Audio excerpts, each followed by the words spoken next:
O item 51, o papado persegue os templários. Bom, eu tenho dito para vocês que a França estava muito endividada com os templários, né? Então agora o ano 1312, que é um ano-chave. Eu coloco aí o texto de um historiador que diz: a 22 de março de 1312, o Papa Clemente V dissolveu a Ordem dos Templários, alegando degeneração e heresia. Eles eram gnósticos. Por trás do catolicismo está o gnosticismo. Como eu disse para vocês e repito, a história comprovou. Essa Ordem dos Templários, ela prosseguiu, tá bom? Pedro Álvares Cabral, né, que vem para o Brasil, né, aquela cruz que ele usa era dos templários. Os templários continuaram, principalmente em Portugal. Hoje os historiadores não têm dúvida disso. Eles foram para Portugal e eles organizaram a maçonaria. A maçonaria é a continuação dos templários. A maçonaria se diz gnóstica. Então eles eram gnósticos. Por trás do catolicismo existe o gnosticismo. Essa que é a religião pagã. Gnosticismo é paganismo.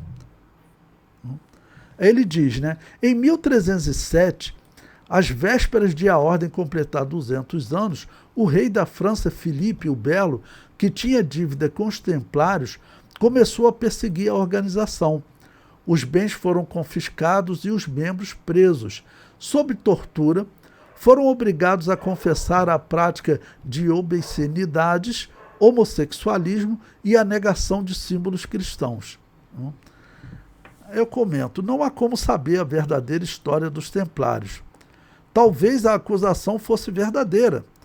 Talvez existisse satanismo entre eles. Mas como acreditar na história contada pelos assassinos e após terrível tortura, né? Essa história vai ser documentada por quem? Pela Igreja Católica, ou seja, pelos assassinos. Bom, o artigo prossegue.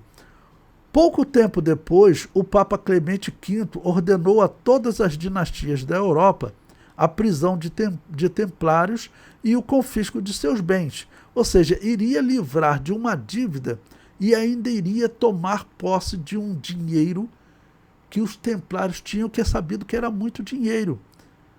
Tanto que teve momentos que eles emprestaram dinheiro à França para poder pagar o resgate do rei da França, capturado pelos muçulmanos. Eu falei para vocês, os templários falaram, isso para nós é só um troquinho. Aquilo cresceu os olhos do Papa, cresceu os olhos do imperador, falou, vamos botar a mão nesse dinheiro. Então, aí o Papa fez o quê? Olha, eu coloco eles como satanistas, a gente mata e pega o dinheiro deles. E a história comprova que eles conseguiram pegar muito do dinheiro, mas também que os templários fugiram com muito dinheiro.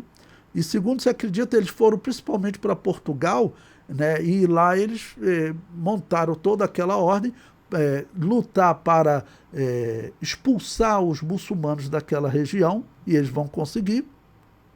Ok? Nós estamos no ano 1312, né, os muçulmanos vão ser expulsos daquela região lá em 1492. Mas eles vão para lá, estão com dinheiro, eles vão lutar, vai ser aí décadas, séculos, né, de lutas à frente, até eles conseguirem expulsar o muçulmano, mas a história comprova, eles foram para Portugal, por isso até o nome Portugal seria Porto do Grau, porque eles tinham essa lenda entre eles. Essa lenda, né, do Santo Grau, isso não é uma coisa inventada pelos historiadores, não. Eles tinham realmente essa lenda, porque era o gnosticismo. O gnosticismo era cheio dessas lendas, né, de ter um objeto sagrado. Então eles tinham realmente essa lenda com o Santo Grau, que seria o cálice que Jesus usou na noite que ele instituiu a Santa Ceia. Bom, o artigo prossegue, né? Então, digo, Clemente V ordenou a todas as dinastias da Europa a prisão. No dia 22 de março de 1312, o Santo Padre decretou o fim da Ordem dos Cavaleiros do Templo. E 2 anos mais tarde, 500 membros foram queimados vivos em Paris, entre eles seu último grão-mestre, Jacques de Molay. Pedro Álvares Cabral, olha, alguns templários sobreviventes foram acolhidos pelo rei de Portugal, Dom Dinis. Em 1317, ele obteve permissão de Roma para fundar a Ordem dos Cavaleiros de Cristo, que manteve a estrutura e os símbolos dos templários.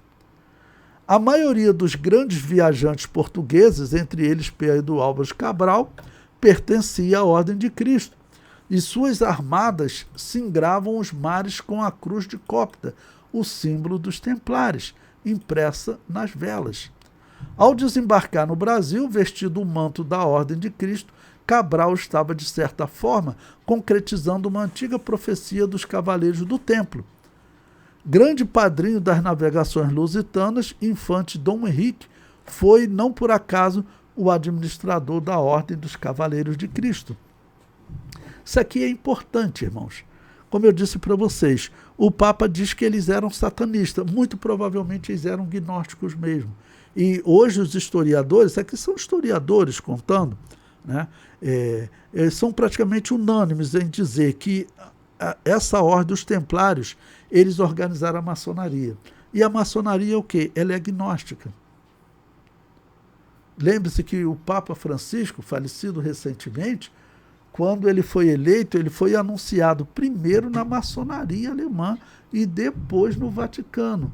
O site católico Rainha Maria reclama disso. A maçonaria está por trás de um movimento, não?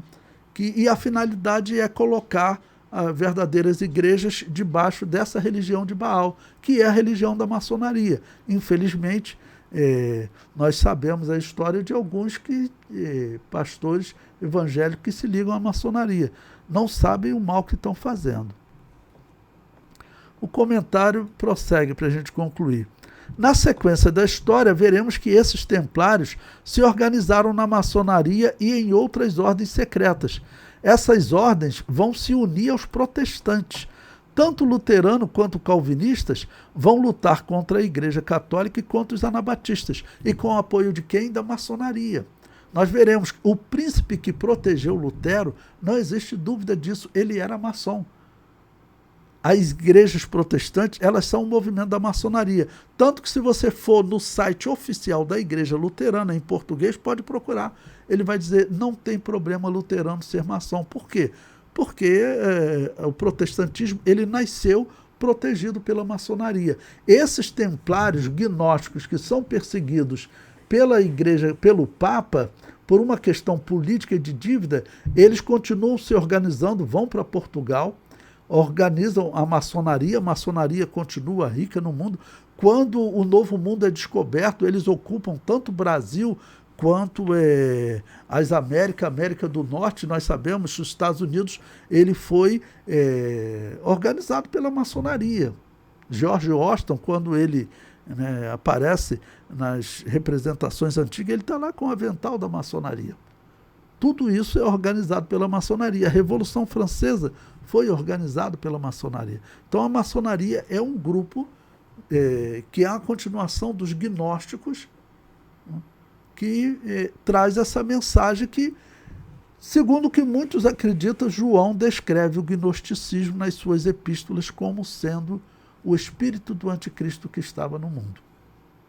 Vocês vão pesquisar sobre o gnosticismo, o que João fala sobre o gnosticismo.